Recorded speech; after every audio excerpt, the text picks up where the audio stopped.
तो जय श्री राम मेरे सभी सनातनी भाई बहनों को। तो स्वागत है हमारे एक और धमाकेदार वीडियो में। तो चलो भाइयों, हंसी मजाक और सच की बातों के साथ वीडियो को शुरू करते हैं। जय श्री राम, हर हर महादेव। ये शहर से एक याद है कैसा हराया ना, कैसा हराया वाली भाई साहब इनकी पार्षदी जाने वाली है। इनके पिताजी ने इनकी फील्डिंग सेट कर दी। एक्चुअली में फर्जी ओबीसी जाति प्रमाण पत्र बनवा के इन्होंने उसका यूज करा। और भाई साहब डॉक्यूमेंट्री एविडेंस आप जानते ही हो कि कितना डेडली होता है। भाई मैं अयोध्या से हूं और यहाँ के एक टाइम पे सिटिंग विधायक जिन्होंने फर्जी मार्कशीट यूज करी थी, भाई उनकी सीट चली गई थी केवल इस बेसिस पे। अब आप सोच सकते हो कि डॉक्यूमेंट्री एविडेंस कितना डेडली होता है। अगर एक विधायक की सीट चली जा रही है, उनको इस्तीफा देना पड़ रहा है। 95% चांसेस है कि भाई इनकी सीट जाने वाली है और इनका बेड़ा गर्क कराने वाले इनके पिताजी ही हैं। तो भाई अब आप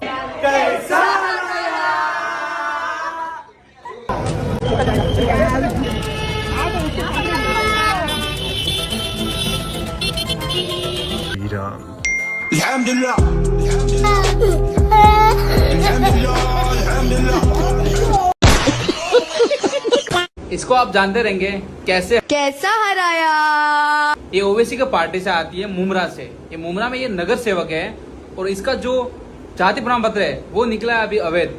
और आज के टाइम में इसका जो वकील है और ये चिमकांडी दोनों ही फरार है। अभी जो उसका डायलॉग था कैसे हराया, अभी डायलॉग होगा कैसे भगाया।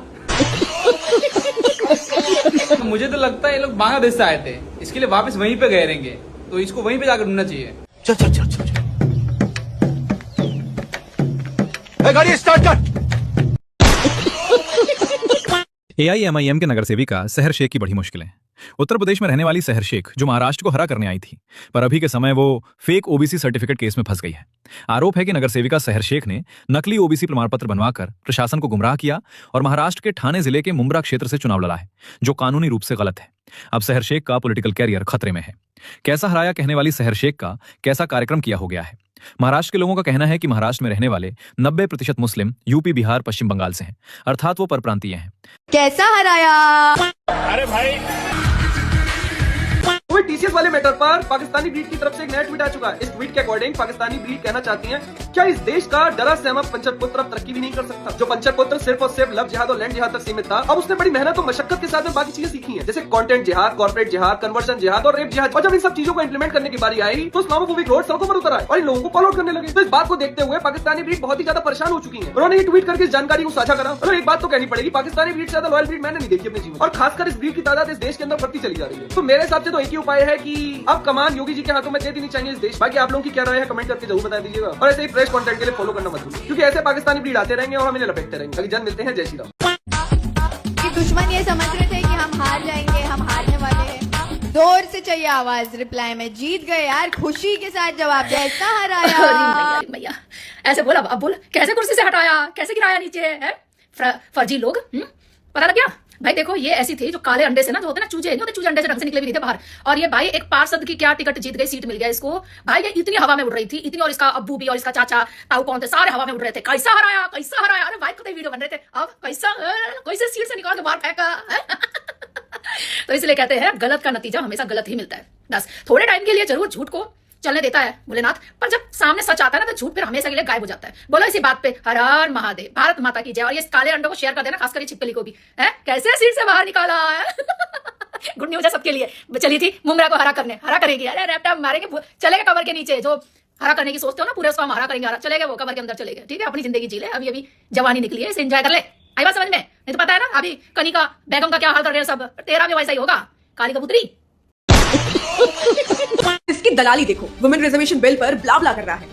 सुनो जरा, अगर 2011 की जनगणना के आधार पर ही करना था तो 2024 में लागू कर सकते थे। ये फ्रॉड गलत बता रहा है, इसकी बातों पर मत जाना। संसद में महिलाओं की भागीदारी 13% से 33% करने जा रहे हैं मोदी जी। फिर इसको क्या प्रॉब्लम है? फिर भी इस इंसान को इसमें एक खामी दिख रही है। अगर 2011 की जनगणना के आधार पर ही करना था तो 2024 में लागू कर सकते थे। कहता है 2024 में लागू कर सकते थे। भाई तेरी कांग्रेस 60 साल से राज कर रही थी, तब क्यों नहीं हुआ ये, जबकि ऐसी कोई जरूरत नहीं थी। महिला आरक्षण को लागू करने के लिए जनगणना, सेंसस और परिसीमन डिलिमिटेशन की कोई जरूरत नहीं। तुम कौन होते हो डिसाइड करने वाले? महिलाओं की भागीदारी हर जगह होगी, सड़क से संसद तक हम अपना रास्ता खुद तय करेंगे। 543 सीटों में आराम से महिला आरक्षण लागू हो सकता था। और अब सुनिए इनकी बात, महिला आरक्षण पर बड़ी बड़ी बातें कर रही है। लेकिन सच्चाई क्या है, ये पूरा नैरेटिव घुमाने की कोशिश है। कह रहे हैं 2024 में लागू हो सकता था। अरे भाई, जब इंडियन नेशनल कांग्रेस 60 साल सत्ता में थी तब क्यों नहीं लागू किया?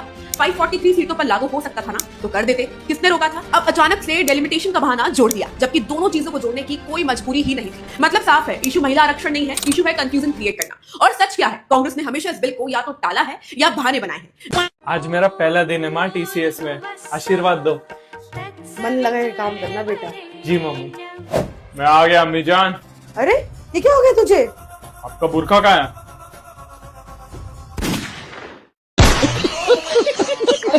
मोदी जी ने आज संसद हिला डाला। रोस्ट करने में तो उन्होंने समय रहना को भी पीछे छोड़ दिया बॉस। यकीन नहीं तो ये वीडियो देखो।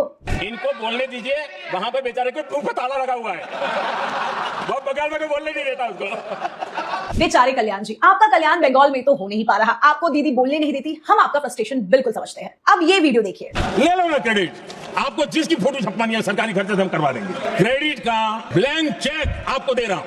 Blank cheque, mic drop. Modi ji, आज तो मैं आपकी फैन हो गई। इतनी प्यार से ऑपोजिशन को भला कोई धोता है? बेचारे राहुल गांधी को आपने मौका ही नहीं दिया कि वो टारगेट करे आपको। अब बेचारे को क्या करेंगे? टूटा हुआ साज हूं मैं। अब ये देखिए, अपने यहाँ जब कोई भी शुभ काम होता है उसको नजर न लग जाए, इसलिए काला टीका लगाने की परंपरा है। मैं आपका धन्यवाद करता हूँ काला टीका लगाने के लिए, बहुत बहुत धन्यवाद। बेचारे ये डीएमके वाले काला कपड़ा पहनकर आए थे, क्या करने? प्रोटेस्ट करने against delimitation. But PM Modi being PM Modi, he ended his speech with a swag. I mean not fair PM Modi, I mean savage होने की भी एक लिमिट होती है।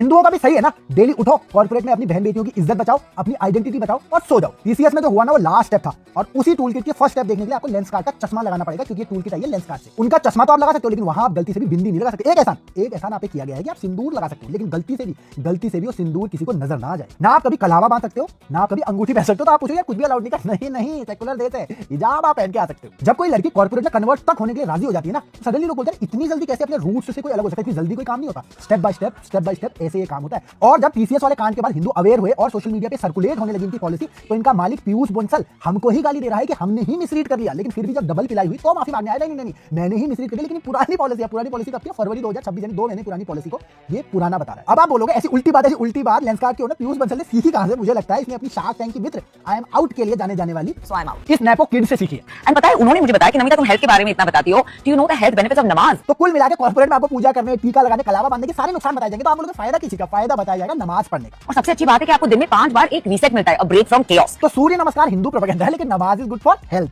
बिंदी लगाना, टीका लगाना हिंदू इंपोजिशन है, लेकिन हिजाब तो यार मैटर ऑफ चॉइस है।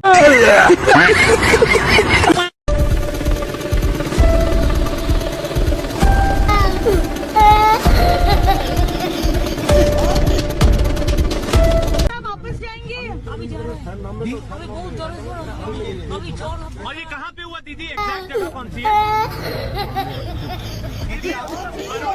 बरौलिया बाजार में। दीदी और कितने लोग थे? पब्लिक बहुत थे, पब्लिक का बात नहीं है, 4-5 और कहाँ चोट लगा आपको? कहाँ का चोट लगा? पैर में?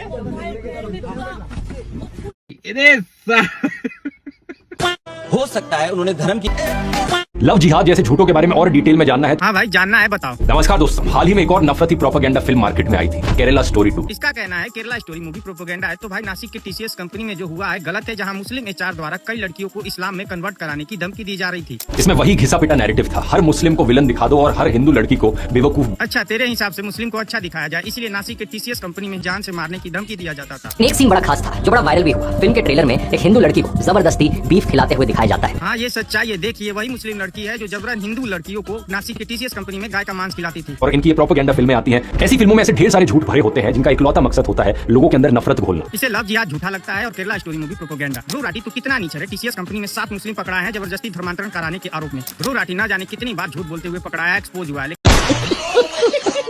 द केरला स्टोरी मूवी आपको कैसी लगी? मेरे पास इतना फालतू का समय नहीं होता है कि मैं ये प्रोपेगेंडा मूवी देखता रहूं। अंधभक्तों के पास फालतू के समय होते हैं। तो नासिक के TCS ऑफिस में जो हुआ उस पे आप क्या बोलना चाहते हैं? मुझे भी लगता है कि गलत हुआ है। हाँ, हिंदू लड़कियों के साथ गलत तो हुआ है। हिंदू लड़कियों के साथ नहीं, जिनको जेल में डाला गया है उनके साथ गलत हुआ है, उनका शोषण किया जा रहा है। कैसी बातें कर रहे हो? उन लोगों ने लड़कियों के साथ जबरदस्ती दुष्कर्म किया और उन्हें बीफ भी खिलाया। एक बात यहाँ पर क्लियर करना चाहूंगा, जिसके भगवान खुद मांस खाया करते हैं। अर्थ का अनर्थ मत निकाल। जबरदस्ती वो लोग इबादत और रोजा भी रखवाते थे। मुझे नहीं लगता है कि इसमें कुछ भी गलत है। नॉर्मल चीजों को हाइप देना बंद करो अंधभक्तों। न्यूज आया है किसी लड़की की नकाब हटाई गई है सर्टिफिकेट देने के दौरान। ये डिसरिस्पेक्ट है, जहां पर सरकार एक तरफ नारी सशक्तिकरण मिशन शक्ति की बातें करती है, वहीं पर दूसरी तरफ कुछ चाटुकार नेताएं इस प्रकार से महिलाओं की डिसरिस्पेक्ट किया करते हैं। मेरा मानना है कि ऐसे नेताओं को मार मार के देश से जर्मनी भगा देना चाहिए। नमस्कार, जय हिंद, वंदे मातरम, खुदा हाफिज, जय जोहर, इंशाल्लाह, जय बांग्ला, जय बांग्ला, जय बांग्ला। आवाज দেখা হবে, फिर मिलेंगे। राहे गुलशन तो फूल खिलेंगे, और जो फूल खिलेंगे, और राहा तृणमूल तो फिर मिलेंगे। अनेक अनेक धन्यवाद, नमस्कार। मैं खाली एक नारा लगाऊंगा, तीन तीन हाथ खड़ा करके जवाब दीजिए। तीन हाथ, कांग्रेस पार्टी। भाई मैं तो सोचती थी सिर्फ अखंड युवा ही गांजा फूक के रहता है, इनके तो चमचे भी गांजा फूक के घूमते हैं। ये तो प्रकृति के विरुद्ध जा रहा है। अब तीसरा हाथ कहाँ से लाए? अब इनके लिए प्रकृति अपना नियम बदल देगी। आज ये तीसरा हाथ मांग रहे हैं, कल को ये 4 टांगे मांगेंगे, 2 सर मांगेंगे, 4 कान मांगेंगे, 2 नाक मांगेंगे, पता नहीं क्या क्या मांग लेंगे। गांजा फूकना बंद करो, तभी तुम्हारी पार्टी का सत्यानाश हो जा रहा है। और कुछ नहीं कर सकते तो कम से कम अपना नेता बदल दो। जब तुम्हारा नेता अखंड युवा जैसा होगा तो ऐसी ही बातें निकलेंगी। बोलो हर हर महादेव, सत्यानाश तो हो चुका है तुम लोगों का, तुम्हारा कुछ नहीं हो सकता। कारण नरेंद्र मोदी निधी आणि अशी घाण आमच्याकडे नको। कभी कभी मुझे ध्रुव भैया का कहना बिल्कुल सही लगता है। ये देखो अंधभक्तों को भगवान के ऊपर दूध चढ़ा के कितना सारा दूध वेस्ट करे, क्या जरूरत है यार इतने दूध वेस्ट करने की? किसी गरीब को दे देते उसका भला हो जाता। 1 मिनट, ये कौन से भगवान है यार? ये तो लिब्रांडुओं के पापा मिस्टर पप्पू भैया है यार। ओह सॉरी यार, गलत वीडियो चली गई। बिल्कुल ही ध्रुव भैया को ये वीडियो मत देखने देना, कट कर दो। हिपोक्रेसी की भी सीमा होती है। सबका जाति पूछने वाले पप्पू गांधी से पूछना यह था कि आप किस जाति के हैं, ब्राह्मण है या पारसी? यदि जाति नहीं पता तो धर्म ही बता दीजिए, हिंदू है या क्रिश्चियन? बताइए। ये टीसीएस नासिक का ये जो केस हुआ है उसमें ये सारे लोग गायब क्यों है भाई? कोई नहीं दिख रहा है।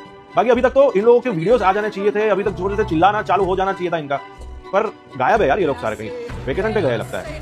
जब से टीसीएस का ये कॉर्पोरेट जिहाद सामने आया है उसके बाद से पूरा का पूरा ये कॉर्पोरेट वर्ल्ड अब इस जिहादी मानसिकता से आजादी चाह रहा है। दरअसल फरवरी 2026 में लेंसकार्ट ने कुछ गाइडलाइंस जारी किए थे ऑफिस आने के ड्रेस कोड को लेकर, जिसमें ये लिखा था कि आप बिंदी के अलावा पहनकर ऑफिस नहीं आ सकते। फिर क्या था, भर भर कर बैकलैशेस मिलने लगे लेंसकार्ट को। अब पीयूष बंसल जो लेंसकार्ट का सीईओ है वो सामने आकर सफाई पेश कर रहा है कि नहीं ऐसा कुछ नहीं है। 26 में ये आया था फरवरी में, लेकिन इसको उसी समय रद्द कर दिया गया था। अभी इन्होंने सफाई देते हुए कहा है कि लेंसकार्ट सभी धर्म मजहब का सम्मान करता है समान तौर पर, और किसी को किसी भी प्रकार के तिलक, बिंदी, कलावा पहनने पर रोक नहीं है। आपकी राय, आपकी प्रतिक्रिया कमेंट बॉक्स पर जरूर देना। तो भाइयों वीडियो यहीं एंड होती है। अगर मजा आया हो तो लाइक ठोक दो, और आलू से सोना फैमिली ज्वाइन करने के लिए सब्सक्राइब कर लो। मिलते हैं नेक्स्ट धमाकेदार रोस्ट के साथ, तब तक सेफ रहना वरना रोस्ट हो जाओगे। जय श्री राम।